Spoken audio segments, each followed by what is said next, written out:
here. Admiral Lunny, when he was 17, joined the Navy.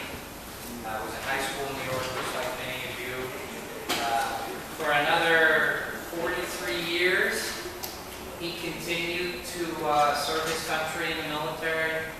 And then after that, and maybe in conjunction with some of that, in community service organizations, and as the past president of the Navy League, helped bring our unit into the organization at a larger level, and that has led to so much financial support that it's allowed us to do the stipends and the trips like we're making this Saturday. So we're very fortunate to have him here. Admiral Lunny is accompanied by his wife, Joan, who didn't want me to introduce her, but she assistant superintendent? Deputy superintendent, so higher than any of your principals. So she's here to make sure you all behave. She knows how it's supposed to happen. But since so many of our cadets are female, and since our CO is female, although most of the service in the military at that time was male, now even Sandy could go into the army. Or the Marine Corps, right? All right, we're going to turn it over to the admiral. We're going to close the door.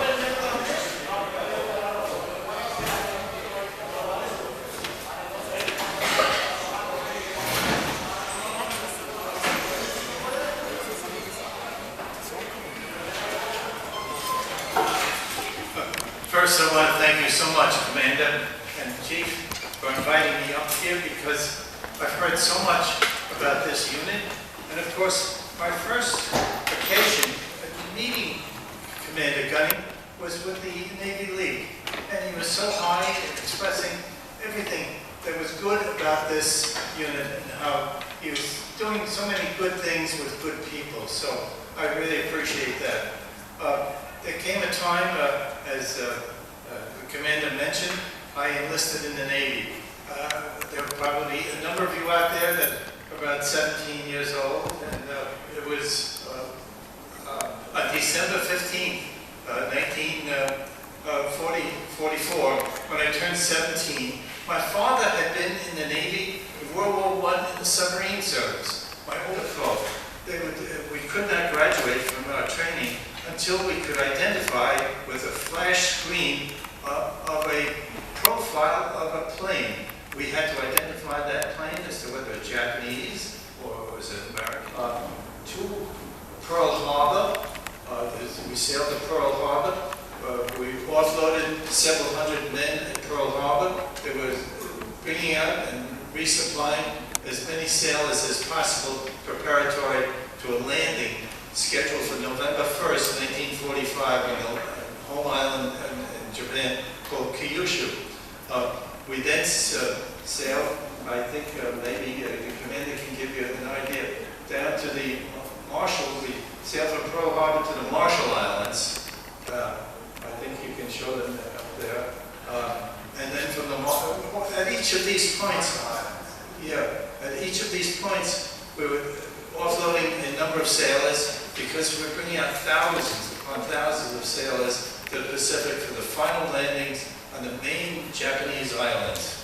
I was assigned to an LCI out of Saipan, and that was a landing craft infantry.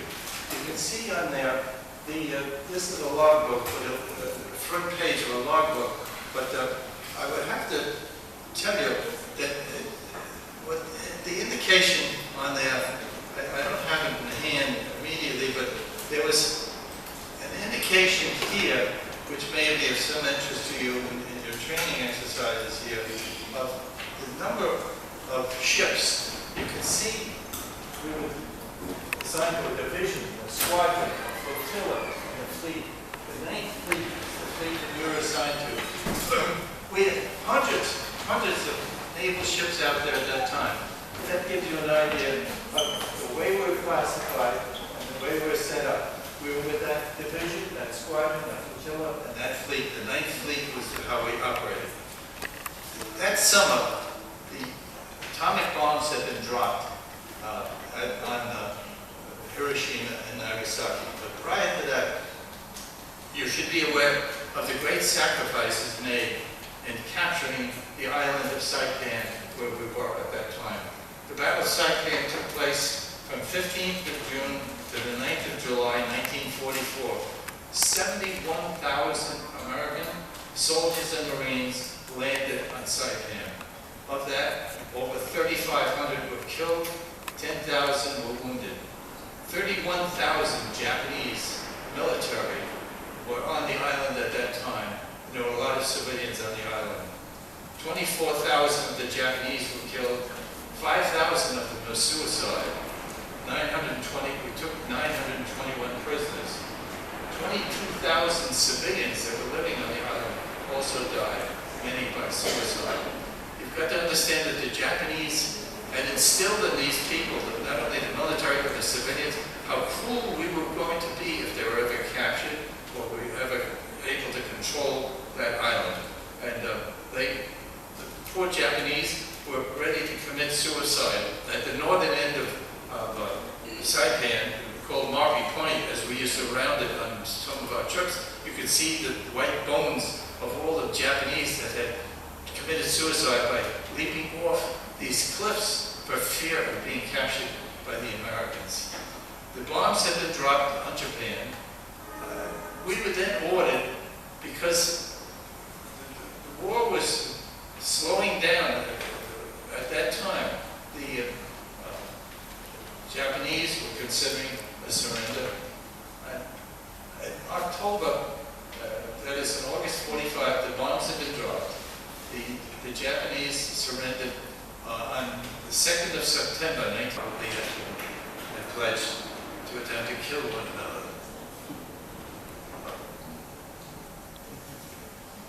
I would reflect on a portion of a letter that Satoshi Morimoto sent to me. It was dated September 30, 1950. Your visit makes me mindful of my life on Pagan Island, where we enjoyed the U.S. humane treatment for the first time in our lives. Thanks to your country's numerous bounties bestowed towards a defeated nation, thereafter, Japan has been rehabilitated to a great extent, which I believe is the symbol of the victory for a truly democratic nation. This is a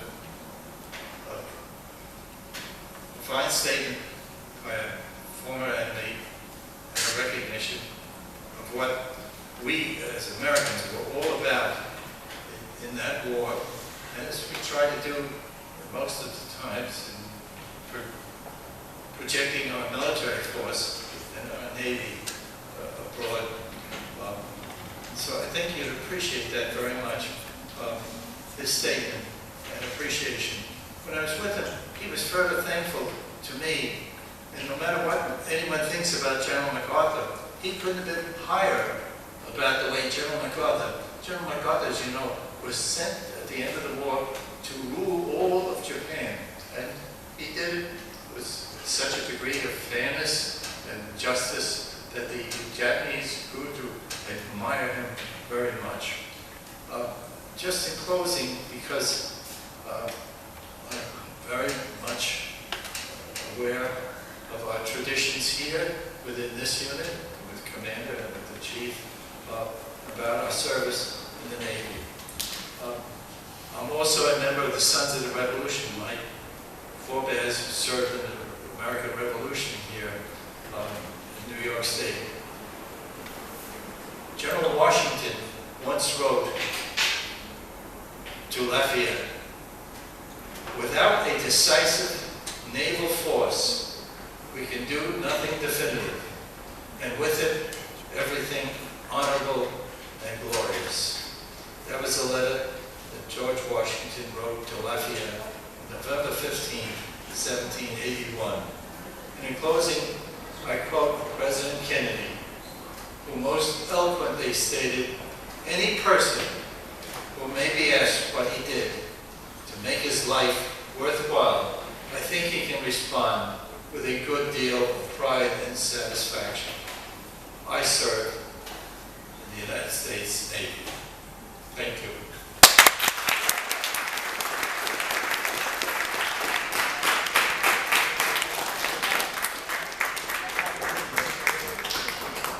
We have time for questions.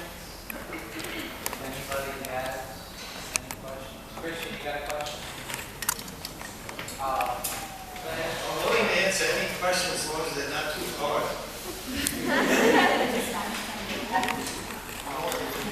You gotta stand up when you say a question so we can hear it. Question. Sir, I wonder